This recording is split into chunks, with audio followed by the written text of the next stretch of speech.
up, y'all? It's your girl Sakina, and I'm back for another review. This is my review for BET Presents The Encore. This is season 1, episode 5. Let's hop straight into it. Now, the episode opens up with Keely and the twins in the kitchen, and Felicia saying in her confessional that it's been nonstop drama, especially with Irish, Aubrey, and Misha. Y'all need to include yourselves in that too. Y'all ain't saints in this. I'm looking like, y'all should say with us and the other girls, because y'all are in every piece of drama that has happened thus far. So yeah, I'm gonna need you to go ahead and own up to that, sis.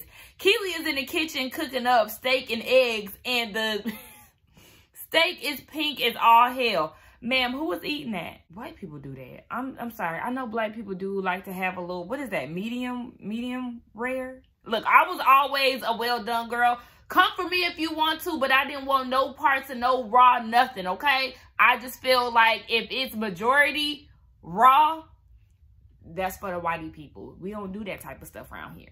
They're trying to figure out where Aubrey is. They feel like she's not being a leader. She's hiding, which she is. Now, Aubrey is overhearing them talk about her. I don't think they're necessarily dissing her, but they're just noticing her absence. Girl, you've been MIA for real. Like, you've been taking naps. You ain't been engaging in any activity. You ain't really been trying to make music. And when you are, you're sounding a damn mess. So it's not like they're necessarily talking about you behind your back, but you are the queen and you're supposed to be present. You're supposed to be involved with what's going on, and you know where to be found. So Aubrey goes and pulls Lamisha to the side, and they're having a conversation. She's saying that she heard the twins saying that they want to override her, and Lamisha confirmed that the twins were talking about that the night before. Aubrey, let's not act as if it was just because you were sick. That's the reason why you were not around. When Pam was talking to you about going down to do the dance rehearsal with the girls, you didn't want to do it because you had a little attitude because Shamari is now a part of the skeleton song. You sitting here trying to act like you're a victim, and it's not working for me, girl. There's obviously a divide when it comes down to the girls. It's Irish, Lamisha, and Irish. We know that, did I say Irish twice? Aubrey, Irish, and Lamisha. Y'all know that Irish has a good friendship or a bond that she's grown with Aubrey. So either way it goes, she's going to be Team Aubrey regardless. I'm not liking the division because Aubrey is saying that the twins are over the music, so every song is going to sound like a Cherish record. I don't know the Cherish sound, but I will say if they've written for Tamar Braxton, Justin Bieber, Ariana Grande, then I can't necessarily say what their sound is because they know how to switch it up, obviously. This whole clique thing is not going to work. They talked to Sita and let her know that they did come up with a name blueprint. She said, okay, so anybody that comes after y'all knows that y'all set the precedent, honey. Okay, y'all know how I feel about the name. I said it last week. Aubrey is feeling the same way that I feel. The name is not that dope. She doesn't like it, but sis, you had to be there. You didn't want to be there, so we're not about to keep saying this. Sita then tells them that they have to go do a listening party for some of their ex-members. I said, well, good thing Keely ain't a part of it because Adrian or Natiri would have showed up for her. I'm interested to see who from Dignity Kane is going to be there, or if they're going to do the, remember, they got together. It was just the three. It was Dawn, Shannon, and Aubrey, and then they did the dumb blondes thing, Aubrey and Shannon. So I'm wondering who gonna come. I'm excited to see that. But Pam is reluctant because she's like, look, I don't want to be showing my band members some half-ass shit. Like, you know, we need to bring it. If y'all play Bird Eye View, if y'all actually get that completed, I think that they'll love it. But y'all got some work to do. I mean, shit. What, Mila gonna come for the 702 girls? And then who else is left? We know Nivea's by herself. Who? Oh, the Cherish girls and one of their sisters show up. Pam, you know, her group. We just gonna see. Now it's time for them to vote for the queen. Obviously, nobody wants Aubrey back because she did a piss poor job at being queen. She did not do a goddamn thing. Yeah, she did the whole vision board. She did more work before she got the crown. And then she got the crown and she did absolutely nothing. So it's time for everybody to vote. Keely voted for herself per usual. Aubrey voted for herself even though she doesn't want it. She feels like she's the only one who can get things in order. Okay, but last episode showed otherwise. All right, we get down to the votes. It's a tie between Aubrey, Fallon, and Lamisha. Fallon is just straight up like, girl, I know you because of a tie. The queen has to determine who she wants to select out of the three. And Fallon is like, girl, I know damn well you ain't trying to pick yourself again because you ain't do shit when you had the crown. And I'm glad that she spoke up about that because, yeah, you ain't do shit. And I feel like everybody else should have spoke up too. My thing is, they all need to have a discussion about who they want to have be the next queen. That way, y'all won't be voting for yourselves like y'all did this time. Aubrey ends up giving it to Lamisha, but it was Lamisha trying to act like she wasn't interested in being queen. Girl, you have so many opinions about stuff. It's time for you to go ahead and show us what you're working with, sis. You want to sing this, you want to do that, you feel like you left out and all of that. Okay, but now you're the queen. Go ahead and step into your queendom and let's see what kind of work you do.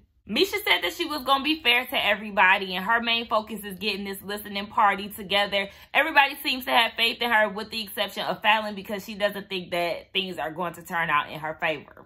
Well, that happens when you're a bitch majority of the time.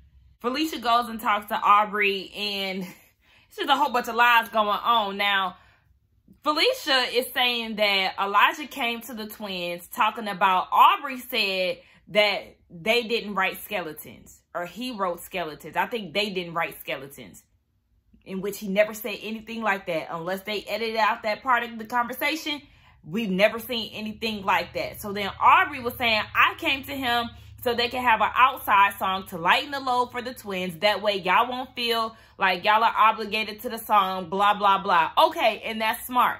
I didn't hear that part, or that I could remember. But if that was your whole reasoning for talking to him, that's understandable. Then Aubrey goes and lies on Elijah and says, oh, well, they were saying this and they was doing this. Now, she lies in regards to his delivery because he was not that hyped. He was not aggressive. He wasn't doing any of that. So it's a game of telephone, and it's also both of y'all lying. Like, y'all, these things never happen. Aubrey, yes, he said what he said, but don't act as if you wasn't talking shit and you was gossiping because you the one who brought the shit to him. And that's what I'm saying, not Aubrey, but Elijah should never have indulged in that conversation because now the workers or the people that are supposed to be a part, the staff, if you will, is now getting involved with the cash drama, and it's not needed. All of this is unnecessary as hell. Elijah, why did you lie? Why did you lie? You definitely said that you have the bigger balls, or you're the only one who has balls in the room. You mentioned that they had the least success. You mentioned the amount of hits that you have. I think you said you had like 3 because the girl decided to confront him on it, and he said that they need to sit down with Aubrey to squash all of this. And listen, they're trying to debunk this whole situation, but Elijah, you did say it, and that's what I'm saying. This is the reason why you should have never gotten involved in their drama. Elijah, I tried. I'm sorry, but sir, you're definitely looking messy as fuck here. You trying to make it seem as if Aubrey is the messy one and she's the one that's causing all this chaos and confusion. But in our reality, you're the one who came to her. He calling her all kind of manipulative and baby, you came to her. You wanted to pull her aside to see what was going on. She gave you the rundown. She said one group is feeling this way, another group is feeling that way. And then you, I know Aubrey was talking her little shit or whatever, saying that people was dick swinging and all of that. You mentioned that you had the balls and that you had the hits and that the Cherish girls weren't that successful. But then when they try to confront you about it, it's not true. And all of a sudden you trying to flip the script on Aubrey as if she was the one who was doing all of this. But in fact, it was you who was engaging in the conversation and talking shit too. Aubrey said what she said and you said what you said. The only difference is you're the one who's going back and telling the story totally different. Did y'all notice that he said he confided in her? What did you confide in her about? The twins comment that you said that you didn't say? Oh. And another thing, I just feel like men and women can have an argument. They definitely can. To an extent, if you've interjected in a conversation that had nothing to do with you, then yeah, why you in my business? Stay in your lane. But if we're having a conversation that led to an argument, then it is what it is. This whole, don't argue with the woman situation, I can't stand when people say that. Like, let him say what he got to say, especially if he's being disrespected or whatever. Just because you're a woman don't mean that you can talk to somebody crazy. Like, I don't like that whole mindset. Y'all can go back and forth. And now Aubrey is feeling some type of way because she thought she was coming into this process in hopes to find new friends. But girl, listen, you in the music industry, you're going to have to learn that everybody is not your friend. Elijah said that she got up and left because she got caught in the lie and basically she couldn't handle the heat. Honey, you are selling the story. You're definitely selling the story. I'm going to need you to go ahead and sit down and just write the songs. Fallon feeling some type of way because she wasn't selected as queen. Girl, she's talking about if y'all wanted things in order, then y'all should have selected me as queen. And Misha was like, damn, you trying to shit on me. You don't need me to give you the crown to do what you need to do. You can do that without this glorified title. Hello, Felicia, you just being a bitch. That's the whole thing. That's your problem. You don't know how to be nice, how to let somebody else have opinions. Everything that you say out your mouth is on some rude shit. But then you just apologize to Misha. She talking about some, but this is true. It is true. Because I do this shit every day. Just because you do it every day does not mean that you can't see someone else's ideas, hear someone else's ideas, go with someone else's ideas. That goes back to what Aubrey said, actually, about y'all trying to control everything and wanting to have y'all music the way that y'all want y'all's music. Yes, they may have different sounds and all of that, but ultimately, those twins want control. Because if you vote one in, you're voting both. Who was that? Somebody was trying to get them out of the house. Irish. I mean, I'm just like, girl, this is not Survivor. Like, y'all not getting eliminated. So, what the hell are you talking about? So, co-sign with his fine ass. Hold on, wait. Because the more I'm looking at him, I am like, honey, you're fine. He actually kind of looked like Snoop Dogg to me. He fine as hell, baby. And them teeth. Come. Hey, co-sign. Nonetheless, he just saying it's way too many cooks in this kitchen. Everybody want to be in control. Before he could even get his statement out, both of the twins get up and leave and tell him to write the songs. Baby, this is what he do. Him and Elijah are there for a reason, right? To produce and to record 5 songs. That's not impossible, honey. So y'all can stop trying to act like y'all guys give to the Encore. Go sit down somewhere. Yes, y'all write amazing music, but this type of attitude is unacceptable. They gonna get up and on their way out. Misha was like, bye, Phineas and Ferb. That shit was so funny to me. But yeah, Aaliyah is like, so this is what you gotta deal with every time you come here. Yes. Now, Cosign had already done planned out some things. He had stuff jotted down on this board. Baby, they can't get nothing done because everybody is getting up and leaving. Whether it's Aubrey, the twins, somebody is always in their feelings about whatever the direction they trying to go in. Now you got Elijah in the mix. So it's just like, goodness gracious. Like, y'all never gonna get anything done at this rate. Like, Cosign also said too, look, if you ain't trying to help build up the people around you, then what good are you? Meanwhile, Felicia upstairs crying, talking about they don't respect me as a producer. Name one black producer with the exception of Missy Elliott, and she had to put in decades of work. First of all, you are not. There's not only 2 black producers in this industry, and you should know that, Mrs. Ma'am. First of all, everybody knows in regards to Chloe and Halle, Chloe is a producer. They've been writing and producing their own music since day one. So that's one. I learned that Tinashe writes her own music and produces her own music. And it's somebody else that I learned, because I learned that the other day. And somebody else was listed in that, but I can't remember who it is. Bottom line, you're not the only one. And for you to even think that is insane to me, Felicia. Once again, these damn twins want their asses kissed. Like I always say, y'all put in good work, but... bitch, so what? Stop writing it. Stop writing it. And I guarantee some shit will get done. As long as y'all stay in that damn basement with Cosign and Elijah, I'm sure y'all will get them damn songs done. Y'all ain't the only ones who can do some shit. This is where we get our Bad Girls Club scene from. Everybody goes up to the room later on that night, and they see that Aubrey's mattress is nowhere to be found. Miss Ma'am done went down to the, what is it? I think that's like the Queen's Court room, because they was trying to find her everywhere, but they couldn't find her. But she ended up texting Lamisha saying that she had never been disrespected by a man so much and how he's affecting her process. Listen, y'all got too much going on. You over here moving mattresses in the night like a thief in the night. Nobody knew that you had moved. Like, who helped you move that mattress? You had production move your mattress down there in a public area. So what you mean? What you gonna do with your mattress later on? You gonna stay there permanently? They got too much going on. Then the next day, the twins talking about, oh my gosh, what happened last night? It's a shit show. They said something about somebody acting like a diva. I think it was Aubrey. I said, not the pot calling the kettle black. Wait a minute, bitches. Y'all the biggest divas in this damn house. The biggest divas in the house got the nerve to call somebody else a diva. Y'all the ones storming off telling the producers to write their own music and do this and do that. Y'all always making threats every 5 minutes, talking shit, apologizing, talking shit, apologizing. Listen here. We ain't got time for y'all. Y'all always want to try to big up yourselves, say what y'all done did, y'all credentials. Misha's trying to get the momentum going. She wants things to be set for this listening party, so she wants everybody to be down in the studio. Now we see the twins and Pam are down there, and they're listening to, what are they listening to? Was it Skeletons? I think it was Skeletons, because she was saying, Pam was saying that it was hot and they should open with it. They were saying that Skeletons was done, so they was listening to it, and Pam sounded great, so they was like, you know what, go ahead and lay some stuff down on the track.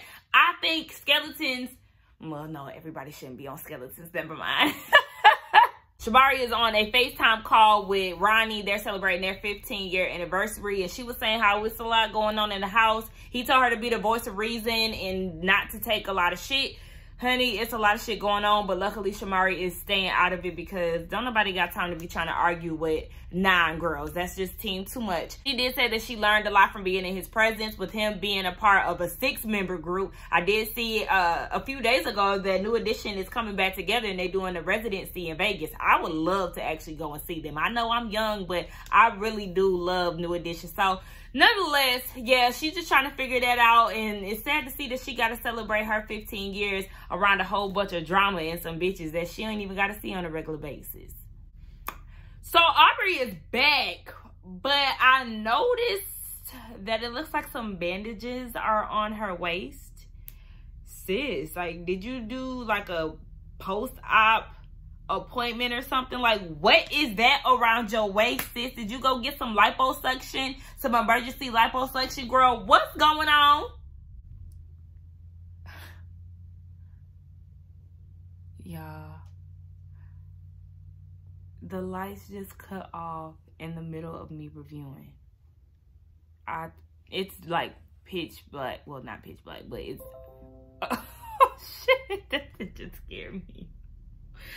It's a lot going on with this Georgia weather. This rain is just too much. So here we are, y'all. A whole new day. I got a whole nother outfit on, child. When the power went out yesterday, I was watching it on BET on demand because for some reason my DVR, I think somebody deleted it and just don't want to fess up to it. But nonetheless, yes, I had to watch it on BET on demand. So after the power went out a good 3 times, I tried to go back once everything was settled, but it wouldn't allow me to watch it. It kept saying try again later. So here we are, a whole new day and trying to pick up from where we left off. So let's just hop back into why we was really here. Now, Aubrey is back. She's apologizing to all of the girls. She apologizes to Keely. I said, we're going to see how long that lasts because we know that y'all butt heads. Y'all do not mix like oil and water. We can accept it for now, but we just going to see how long that lasts. She also apologizes to the twins, or I don't know if she necessarily apologized to them, but she want to move forward. They talk about the women empowerment song that Fallon wrote. She said that it was a collaboration amongst all the girls. At least that's what Felicia was explaining it like. So everybody may have put their input in for this empowerment song. So they just want to get down to the music. Everybody's trying to figure out what the order of the show. And this causes the twins to go back and forth because Fallon wants her song to be portrayed a certain way, meaning Talking. Talking is the potential song that is on the lineup. It's not guaranteed, but Felicia is very particular on how she wants it to be laid out within the performance. Baby, they're going back and forth. Everybody getting attitudes. They want to drop it. They no longer want to include it. I'm thinking that this whole argument was going to start because when Pam went upstairs to ask them about it, I thought she was talking about her gospel song. I was like, oh, listen, what's her gospel song on that lineup? I don't even know the name of the gospel song, but I know that's something that is completed. But nonetheless, yes, them twins are going back and forth, and I'm going to need them to figure it out. What's going on with this lineup? Keely don't want it to change, but I understand, especially if y'all decide to add additional songs, the lineup is going to change, but you want it to flow with the performance, period. That's another thing with this whole setup. not all of them are singing on some songs. When they get to doing their scenes in the studio and on the screen, they list who's on the vocals. Sometimes it's not all of them. They need to have 5 songs. So obviously they have to have the 3. Then y'all do y'all 2 group split up songs. It's simple as that. I don't know how they're going to figure this out. I just want them to go ahead and do something so we can see something. Twins talk it out. Fallon was upset because she wasn't aware that the lineup changed the day before. Everybody was fine with it, but Aubrey finally decided to be a part of it and shift stuff up, and Felicia was in agreement to what Aubrey wanted to do. But Fallon said that she was willing to keep talking on the lineup as long as Felicia agreed to do it with her. So, I mean, y'all figure it out. And Aubrey, make sure you in attendance so this type of shit won't happen again. Now, the rest of the girls are downstairs trying to figure it out. The twins are upstairs. They're still talking about this whole lineup situation. Aubrey is saying that they shouldn't start. Well, actually, Misha is saying that they all need to open with a song that they're on. Totally agree. Now, I've been to a few concerts in my life, and I don't have a problem with them opening up with a slower song. That's fine, because it's giving you, like, you know, we're going to start off with this good slow song, and then we're going to bring it the following song. So I don't have a problem with them starting with a slower song. As far as Aubrey saying that she wants a club banger, something that they could really, it's giving the feel you want a club banger. When you want a club banger, you want something that the people could dance to. Now, I understand that. However, you have to look at the total package that y'all working with. The blueprint as a group, honey, there's only a handful of y'all out of 8 that can dance, okay? So, yeah, I mean, I feel like what the twins have written is good. Skeletons, Talking, I like Bird's Eye View. Those 3 songs are good enough for me, because you got to read the room, Miss Ma'am. I know you used to Identity Kane and y'all doing y'all boom cat cats on every performance. However, this is not that group, sis. Now, Fallon is listening to Aubrey saying this downstairs, and she goes and tells Felicia about it. Felicia feels disrespected because they're putting in all the work, you know, typical bullshit. So now Felicia is upset and she wants to go address Aubrey about what was being said. The game of telephone is ridiculous on this show. Can't nobody deliver a message right without the person who's receiving it, taking it, flipping it, scratching it. Like, listen, Felicia went down there saying, I heard you was talking shit and da-da-da-da. I mean, I'm over it. Like, I told y'all that apology shit was not going to last long. Everybody at this point has a history of apologizing only to go back to beefing with who they was beefing with to begin with. Aubrey was just saying she wanted a faster song. She wasn't necessarily talking shit about the songs that are there now. She just wanted one fast song that Cosign should write. I feel like Cosign should definitely write the song, because that way nobody can get in their feelings like we just experienced watching this damn show. The twins are so emotional, it's ridiculous. Like, y'all are not good team players. I wonder how y'all are while y'all working with other artists, because the way that y'all say that y'all are professionals, but the way that y'all handle yourselves within this experience, it's crazy as hell. Like, ooh, it's so exhausting. I would have to been like Pam. Now, Misha being the queen, she's saying that, yeah, I feel like y'all was having way too many leads. Like, y'all give us 2 lines and y'all got 8 bars. But Misha, in all honesty, yes, you may be able to hold the note on some days, but a lot of the days, sis, you sound rough as fuck. So I don't know what you expect to do as far as being a lead. I know that you look at this as like your redemption, your second chance. However, your vocals are not giving that, and it's damn sure not going to give that when you constantly smoking cigarettes between studio time. Girl, go have a seat. You and Irish will never be lead, and that's just a harsh reality that I need both of y'all to come to realization. Like, it's not going to happen for y'all, okay? Y'all are the 2 weakest vocalists in the house, and it's just not going to work. The other women can hold their own. And yeah, y'all do need to only give yourselves about 2 lines because y'all sound crazy. But look, it's just going to be a continuous back and forth with these girls. I don't have no hope for this listening party. So the twins go back to saying that they ain't writing shit, they ain't producing shit, the same thing that they said before. And it's just like, all right, we already heard this before. I'm tired of it. At this point, y'all just really keep like doing the same shit over and over again, and that's why all y'all motherfuckers going insane. But nonetheless, y'all let me know what y'all thought about this review as well as the episode. Let's get down in the comments and talk Don't forget to like, comment, and subscribe to my channel, and I will see y'all in the next one. Bye.